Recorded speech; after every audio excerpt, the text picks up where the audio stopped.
Hello students, welcome to Crack. तो आज हम देख रहे हैं एमएसटी सीईटी के फिजिक्स के सेमीकंडक्टर के 2024 के पीवाईक्यूज देख रहे हैं हम एमएसटी सीईटी के।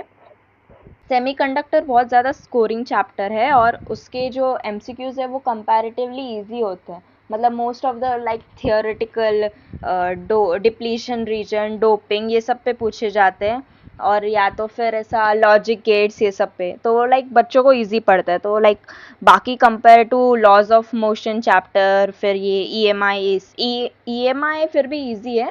बाकी लॉज ऑफ मोशन, काइनेमेटिक्स इससे ज़्यादा इजी पड़ता है फिजिक्स सेमीकंडक्टर का सॉल्विंग। तो इसलिए हम देखते हैं क्वेश्चंस। तो आप ये चैप्टर कर लोगे तो आपके 3-4 मार्क्स तो फिजिक्स के एमएसटी सीईटी में कंफर्म है।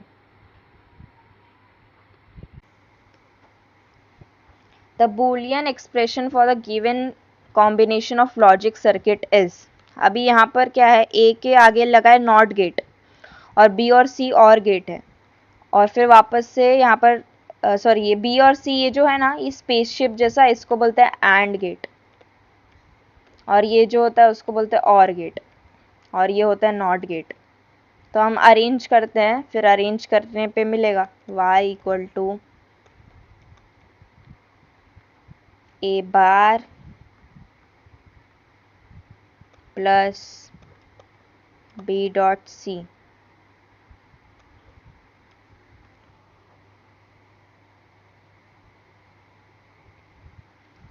यहाँ पर ऑप्शंस में ये ए का बार होगा, वो उस टाइम पे नहीं किया होगा हमने, सॉरी फॉर दिस। ये ए का बार है हर ऑप्शन में, वो क्वेश्चन में प्रिंट करते टाइम गलत हो गया होगा।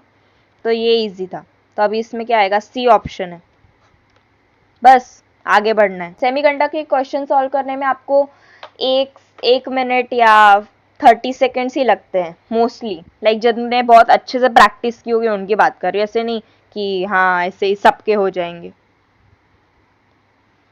When a small amount of impurity atoms are added to semiconductor, then generally its resistivity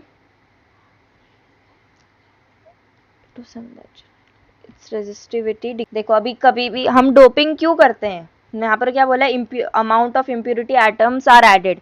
तो इसमें आ रहा है डोपिंग का कॉन्सेप्ट। तो डोपिंग का कॉन्सेप्ट हम क्यों करते हैं, ताकि जो सेमीकंडक्टर का जो कंडक्टेंस है वो बढ़े।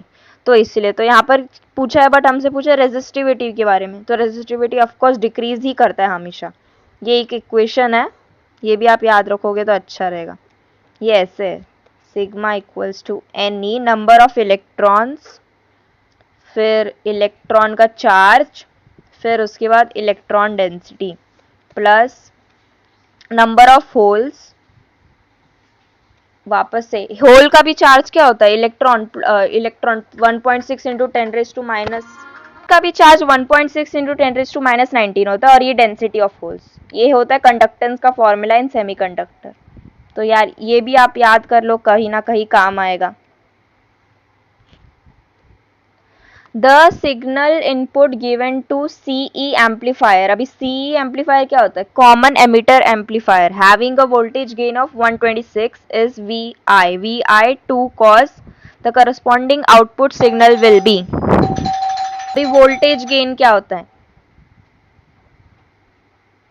वोल्टेज गेन को हम ऐसे लिखते हैं, voltage gain equals to V output by V input. तो यहाँ पर बोला है वोल्टेज गेन 126, और यहाँ पर हमको वी आउटपुट का वैल्यू निकालना है, वोल्टेज आउटपुट का, और वी इनपुट का वैल्यू दिया है। यहाँ पर क्या है, वी आउटपुट का सब हमेशा एम्पलीट्यूड को देखते कंसिडर करते। तो यहाँ पर 2 दिया है, तो यहाँ पर 2 आएगा। तो 126 into 2 will be voltage output का एम्पलीट्यूड। और पूरा इक्वेशन लिखते टाइम एक ट्रिक है, वो मतलब ट्रिक नहीं है, वो कॉन्सेप्ट है, वो डिस्कस करते हैं। तो यहाँ पर क्या होगा, 126 इंटू 2 12 5 252, तो 252 है।